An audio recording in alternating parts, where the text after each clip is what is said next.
Hi guys, welcome to Hoops Junction. Today we're going to be talking about player celebrations. And I was watching a couple of games as I'm watching the San Antonio Spurs take it to the Heat.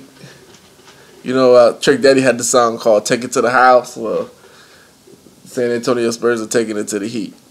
And today we're talking about celebrations. Do NBA players celebrate way too much? And the answer is yes, they do celebrate too much.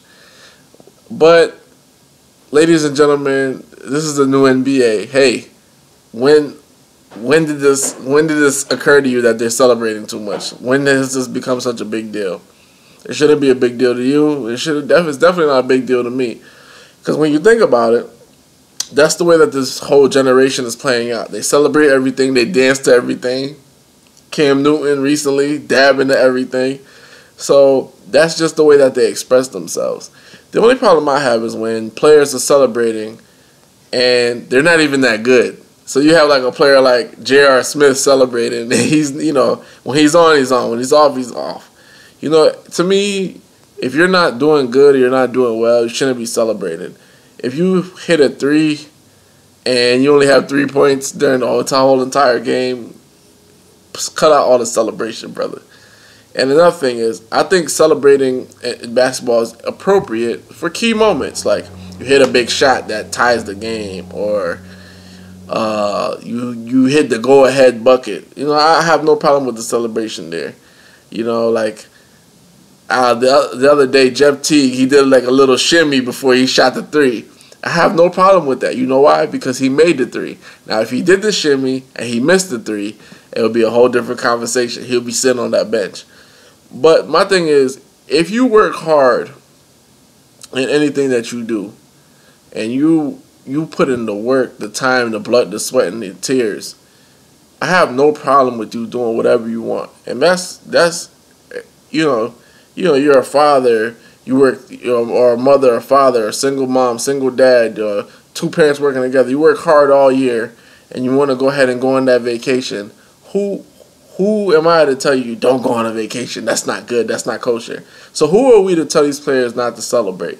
I don't like to see them celebrate all the time, but at the end of the day, these guys go to shoot-arounds all day long. They practice all week.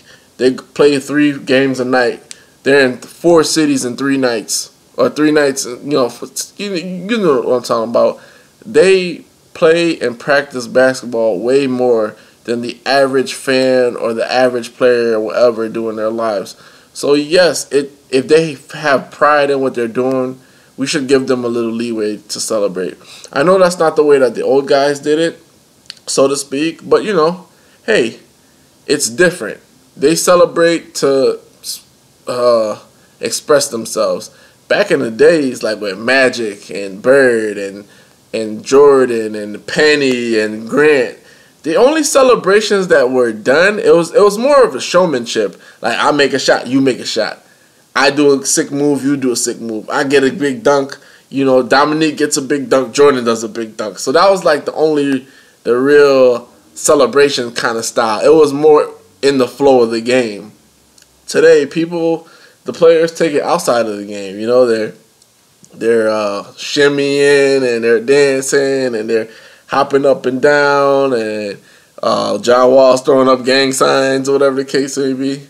So they're just a little bit more boastful with it. But that suits the generation. That suits the fans. That suits the up-and-coming NBA fans. That's what they do. You know what I'm saying? If you ever go to a basketball court, you watch kids play today, they're celebrating all the time. They're hopping up and down. They're doing the 3 goggles. That's what they do. See what I'm saying? So we got to adjust to the times. Can't necessarily be too critical of a guy.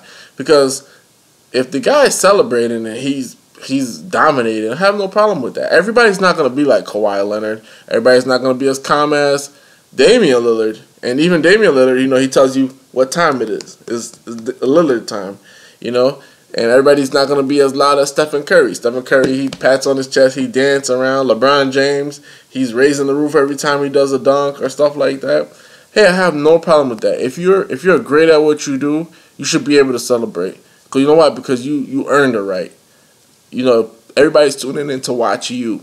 So You know why? Because you earned that. So that means you have the right to celebrate. I didn't. I'll be honest. I didn't like it at first. I used to be like, these guys. There's not enough mustard to cover all these hot dogs out here. But now that I'm thinking about it, I was thinking in a limited mindset. Because if I work hard, really, really hard, I want to be able to enjoy the fruits of my labor. And if that celebrating that play that I made is gonna let me enjoy the fruits, well, so be it. But this is Vlad from Hoops Junction. I'm talking about celebrations. Let me know what you think. Do you think the players celebrate too much? Do you think it's not enough? Let me know I want to hear what you have to say. Comment below. This is Vlad from Hoops Junction, where hoops meets hoopla. Peace.